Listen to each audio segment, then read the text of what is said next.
है एवरीवन। आप सुन रहे मेरी कहानी इश्क मुर्शिद, मेरे यानी कि दिव्या सिंह चाहत के साथ। तो चलिए शुरू करते हैं। भाग 14। स्थान दिल्ली। चौधरी भवन के गार्डन एरिया में बैठी रमा चौधरी इस वक्त सामने ही खुले एक फाइल के पन्नों पर काफ़ी जल्दबाजी में अपनी उंगलियों को दौड़ाते हुए उसे बंद भी कर दिया था। शेखर, घरौदा चाइल्ड केयर की क्या अपडेट है? वहाँ का काम कैसा चल रहा है?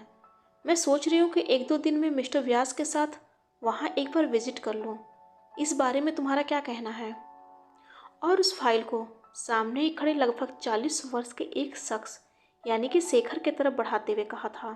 तो वही वह शख्स भी उस फाइल को पकड़ते हुए जवाब दिया था, मैम, अब तक तो सब ठीक ही चल रहा था, लेकिन जिस तरह से मिस्टर रजनीश व्यास के प्रोजेक्ट का काम आगे बढ़ रहा है, हमें कुछ और बच्चों को लाना होगा। तो इसमें सोचने वाली क्या बात है? घरौदा चाइल्ड केयर का एडवर्टाइजमेंट लेवल बढ़ा दो, क्योंकि ये इंडिया है। यहाँ गरीबी, भूखमरी और अनाथों की कोई कमी नहीं है, रमा चौधरी ने कहा था। तो वही उनकी बातों को सुन तुरंत शेखर ने आगे कहा, मैं समझ गया मैम, मैं आज ही इसकी अरेंजमेंट करता हूँ, आप बेफिक्र रहिए। और अगले ही पल वहाँ से आगे बढ़ गया था। तभी रमा चौधरी के बगल में बैठी शताक्षी अपने हाथों में पकड़े कप से चुस्कियां लेते हुए बोली, वैसे भाभी, आपके दिमाग का भी कोई जवाब नहीं है। यहाँ पूरी दुनिया आपको एक देवी की तरह पूजती है। उनका कहना है कि आप अनाथ और ज़रूरतमंद बच्चों को अपने चाइल्ड केयर में ना सिर्फ उन्हें छत देती हैं, बल्कि उन्हें 2 वक्त की रोटी भी मुफ्त में देकर अपने नेक दिल का परिचय देती हैं। लेकिन उन्हें क्या मालूम कि घरौदा चाइल्ड केयर के भीतर क्या होता है। इस बार अपनी बातों को कहते हुए शताक्षी ने हल्का सा मुस्कुरा दिया था। तो वही उसकी बातों को सुन रमा चौधरी का भी कुछ वैसा ही हाल था। लेकिन तभी घर से बाहर निकलते हुए राम को देख रमा चौधरी ने कहा, राम माय बॉय, तुम स्टोर पर जा रहे हो? यस मॉम, अयोध्या जाने की वजह से काफ़ी दिनों से मैं या फिर डैड वहाँ कोई नहीं गया था, और आज कुछ क्लाइंट्स हैं जिनका एक बड़ा ऑर्डर सप्लाई करना है, इसलिए हम में से वहाँ किसी का रहना भी ज़रूरी है। तो सोच रहा था कि इस वक्त डैड नहीं है तो मैं ही चला जाता हूँ, राम ने कहा था। जिस पर अभी रमा चौधरी कुछ कहती उससे पहले ही अपनी बातों को जारी रखते हुए राम ने आगे कहा, मॉम, शायद आज मुझे घर आने में थोड़ा लेट हो जाएगा, आप फिक्र मत कीजिएगा। जिसे सुनते ही रमा चौधरी ने अपनी गर्दन को बस हाँ में हिला दिया था। लेकिन तभी कुछ सोचते हुए राम ने आगे कहा, मॉम, अयोध्या की कोई खबर? मेरा मतलब कि हमारे वापस आने के बाद फिर वहाँ पर क्या हुआ? क्या उन लोगों को सिया की बातों पर? राम, डोंट वरी, वहाँ सब कुछ ठीक है। और वैसे भी तुम्हारे डैड के रहते कभी कुछ गलत हो सकता है, नहीं ना? रमा चौधरी ने कहा था। तो वही उनकी बातों पर अपनी सहमति जताते हुए राम भी वहाँ से आगे बढ़ते हुए अपनी कार के भीतर जाकर बैठ गया था। लेकिन पीछे अभी भी अपनी जगह पर बैठी शताक्षी ने इस बार हल्का मुस्कुराते हुए कहा, भाभी, वैसे राम का कहना ठीक था। एक बार हमें भी यह मालूम करना चाहिए कि आखिर वहाँ चल क्या रहा है। आपने जो सोचा था बिल्कुल वही हो रहा है या फिर? जहाँ अभी शताक्षी ने इतना ही कहा था कि तभी रमा चौधरी का फ़ोन बज उठा था। स्क्रीन पर फ्लैश हो रहे नंबर को देखते ही रमा चौधरी ने अपने फ़ोन को शताक्षी की तरफ दिखाते हुए उसे काफ़ी जल्दबाजी में रिसीव कर लिया था। बोलो, क्या खबर है? उस राधे श्याम का सिर अभी झुका या नहीं? आई एम डैम श्योर कि इस वक्त वो घुटनों पर बैठकर अपनी इज्जत के लिए गिड़गिड़ा रहा होगा। लेकिन फ़ोन के दूसरी तरफ मौजूद मंगल की माँ की बातों को सुनते ही रमा चौधरी अब तक काफ़ी ज़्यादा चौंक गई थी। व्हाट? ये नहीं हो सकता। और तुम वहाँ क्या कर रही हो? मैंने तुम्हें और तुम्हारे बेटे को मुंह मांगी कीमत दी थी, बस वहाँ बैठकर तमाशा देखने के लिए तो बिल्कुल नहीं दिया था। तो फिर जिस बात के लिए पैसे दिए थे वह काम करो। मामले को जितना हो सके उतना ज़्यादा भड़काओ। अगर आग ठंडी पड़ रही है तो उसमें और घी डालो, लेकिन मामला इतनी जल्दी और इतनी आसानी से ठंडा नहीं पड़ना चाहिए। आई बात समझ में? और हल्के गुस्से में ही उस कॉल को डिस्कनेक्ट कर दिया था। लेकिन इस बार रमा चौधरी को ऐसे देख, साथ ही उनकी बातों को सुन, शताक्षी के चेहरे पर भी हल्के घबराहट के भाव साफ नजर आने लगे थे। क्या हुआ भाभी, आप इतने गुस्से में क्यों हैं? तो वही रमा चौधरी भी अब तक उन्हें अपने हस्बैंड कृष्णकांत जी की बातों को बताते हुए अभी भी काफी गुस्से में नजर आ रही थी कि कैसे अयोध्या में कृष्णकांत जी ने सिया का बचाव करते हुए सबके सामने एक वचन दिया है, जिसे सुनते हुए इस वक्त शताक्षी भी काफी ज्यादा चौंक गई थी।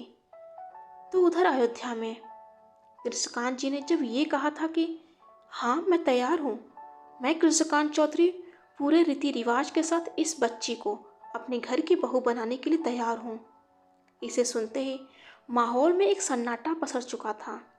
राधे श्याम जी की पलकें अभी भी कसी हुई थी, लेकिन उनके सामने ही खड़ी सिया ने इस बार अपनी गर्दन को उठाते हुए ऊपर कृष्णकांत जी की तरफ देखा, लेकिन कुछ सोचते हुए उसने एक बार फिर से अपनी गर्दन को नीचे झुका लिया था। तभी एक तरफ खड़ी मंगल की माँ ठंड पड़ रहे माहौल में एक ऊंची आवाज के साथ कहा था, कृष्णकांत जी, यहाँ कोई फिल्म नहीं चल रही है और ना ही ये कोई फिल्मी दुनिया है, ये एक वास्तविक दुनिया है। और इस दुनिया में हम सभी ने अपनी आंखों से देखा है कि कैसे आपका बेटा वो राम एक शहरी छोरी के गले से लगा था, और उसके बाद तो आप लोगों ने खुद ही अपने बच्चों के लग्न को भी तोड़ दिया था। क्यों मोहल्ले वाले, आप लोग भी इस बात से सहमत हो कि नहीं? जहां मंगल की माँ का इतना कहना था कि माहौल में भी एक साथ सबकी सहमति साफ नजर आने लगी थी, जिसे देख मंगल की माँ ने आगे कहा, और उससे बड़ी बात कृष्णकांत जी, अपने जिस बेटे की आड़ में आप इतनी बड़ी बात कह रहे हैं, आखिर वो आपका बेटा है कहाँ? वो तो पिछली रात ही अपना पल्ला झाड़ते हुए यहाँ से रवाना हो चुका है। फिर जब बेटा ही नहीं है तो इस लड़की को अपने घर की बहू कैसे बनाएंगे? इस पर मंगल की माँ की बातों को सुनते हुए कृष्णकांत जी थोड़े सकपका से गए थे, और इसी बात का फायदा उठाते हुए मंगल की माँ ने आगे कहा, लीजिए, अब ये मामला भी चुटकियों में सलट गया। आज शाम बिरजू प्रसाद जी के साथ सिया का ब्याह तय रहा। जहां उनका इतना कहना था कि कृष्णकांत जी चौक से गए थे, लेकिन सिया ने अपनी पलकों को कस लिया था। आंखों में ठहरी नमी अब तक कोरों से छलक आई थी। तो उधर दूसरी तरफ दिल्ली में school of arts and science के कैंपस के भीतर पहुंचते ही एक बार फिर से जैसे ही अच्युत और आध्या अपनी कार से बाहर निकले ही थे कि तभी उनकी तरफ इस बार भी वही दोनों लड़के आगे बढ़ते हुए बोले, हे अच्युत। इतना कहते हुए उन्होंने अपनी हथेलियों को हवा में भी हिला दिया था। हे राज, व्हाट्सअप, अच्युत ने कहा। तो वही वो लड़का राज, यानी कि राज ग्रोवर, दिल्ली के मशहूर प्रेस हाउस के मालिक गुलशन ग्रोवर का इकलौता बेटा, जिनके प्रेस हाउस में ही वेदिका व्यास एक रिपोर्टर के पद पर काम करती थी। लेकिन राज ग्रोवर और उनका प्रेस हाउस रमा चौधरी और उनके घरौदा चाइल्ड केयर के हमेशा अगेंस्ट में रहते थे। तो वही वेदिका व्यास, यानी कि उसके डैड रजनीश व्यास, जिनकी रमा चौधरी के साथ अच्छी सांठगांठ थी, साथ ही वह दोनों बिजनेस पार्टनर भी थे।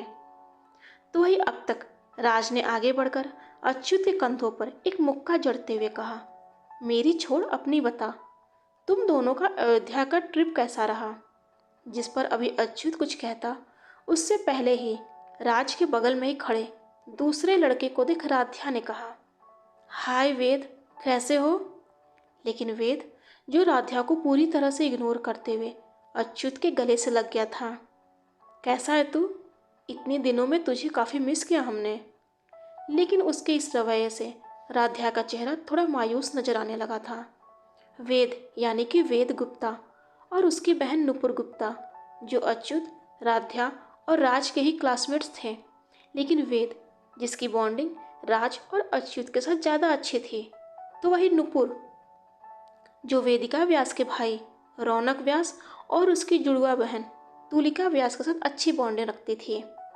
लेकिन इस वक्त राध्या के उतरे हुए चेहरे को देख अच्युत हल्का मुस्कुराते हुए उसके कंधों को हल्का थपथपा दिया था। डोंट वरी, सब ठीक हो जाएगा। और राध्या के साथ आगे बढ़ा ही था कि तभी पॉकेट में रखा उसका फ़ोन एक वाइब्रेशन के साथ बज उठा था। एक मैसेज का नोटिफिकेशन था, लेकिन उसे पढ़ते ही अच्युत काफ़ी ज़्यादा चौंक सा गया था। एक क्षण के लिए उसे ऐसा लग रहा था जैसे किसी ने उसके पैरों तले से ज़मीन खींच ली हो। वो अपनी जगह पर ही खड़ा, हक्का बक्का सा, अभी किसी नतीजे पर पहुंच पाता, उससे पहले ही उससे आगे बढ़ गए राज, वेद और राध्या ने उसे आवाज़ देते हुए कहा, हे अच्युत, क्या हुआ?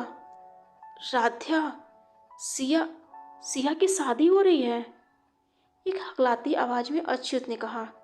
लेकिन उसके उन बातों को सुन राज और वेद दोनों थोड़े कंफ्यूज नजर आ रहे थे। तो वही राध्या चौंक सी गई थी। What? But but how is this possible? उसकी शादी?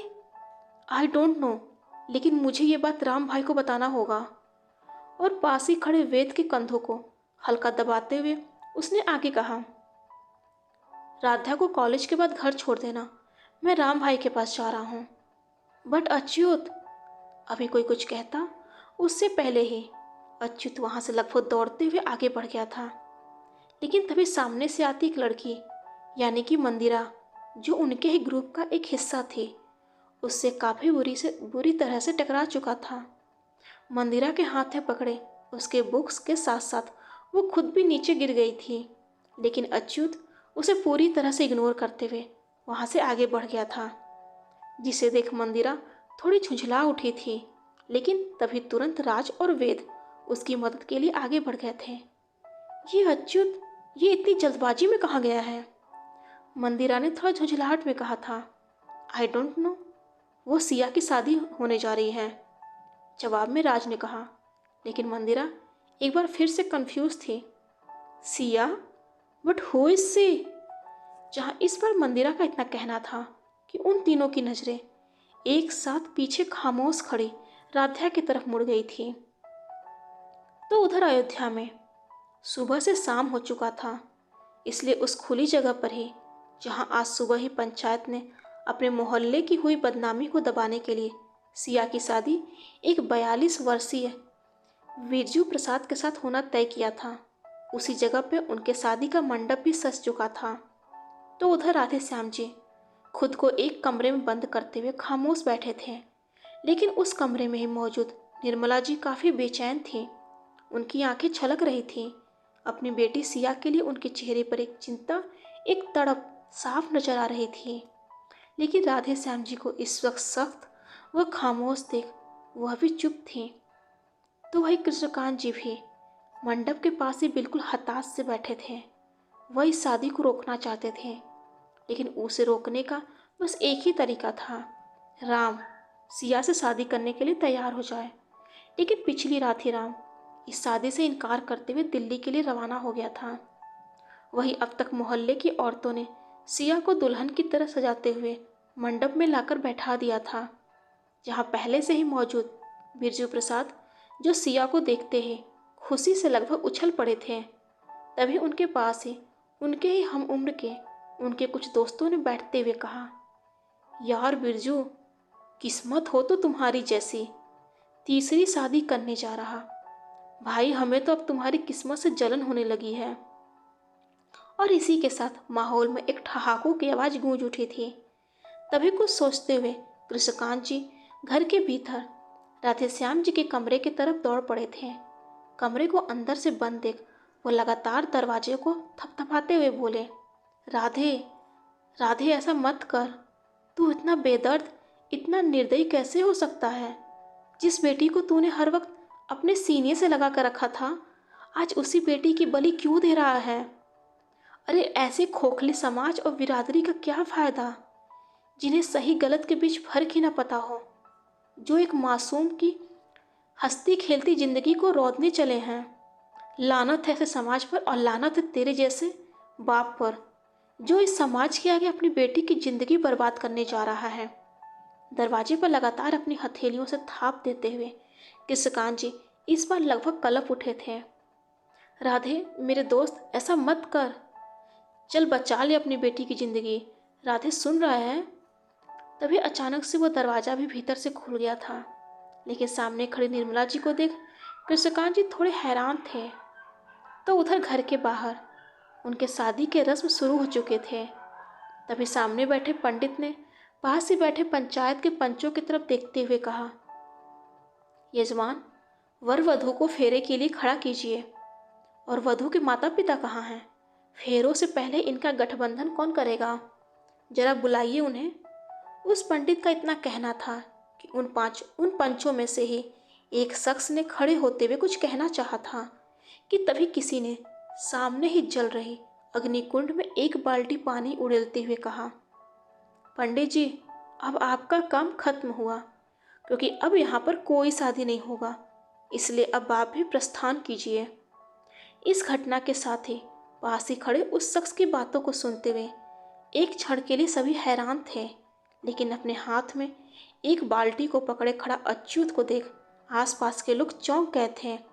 तभी उनकी नज़र पीछे खड़ी एक कार के तरफ चली गई थी, जहां काफ़ी गुस्से में खड़े राम को देख पास ही मौजूद मंगल की माँ, जिन्हें इस वक्त जैसे लकवा सा मार गया था। डियर फ्रेंड्स, आज के लिए बस इतना ही। अगले भाग में जल्दी मुलाकात होगी। लेकिन हाँ, अगर आपको मेरी स्टोरी पसंद आ रही है तो प्लीज़ मेरे चैनल को लाइक, कमेंट और शेयर और सब्सक्राइब ज़रूर कीजिएगा। हर हर महादेव।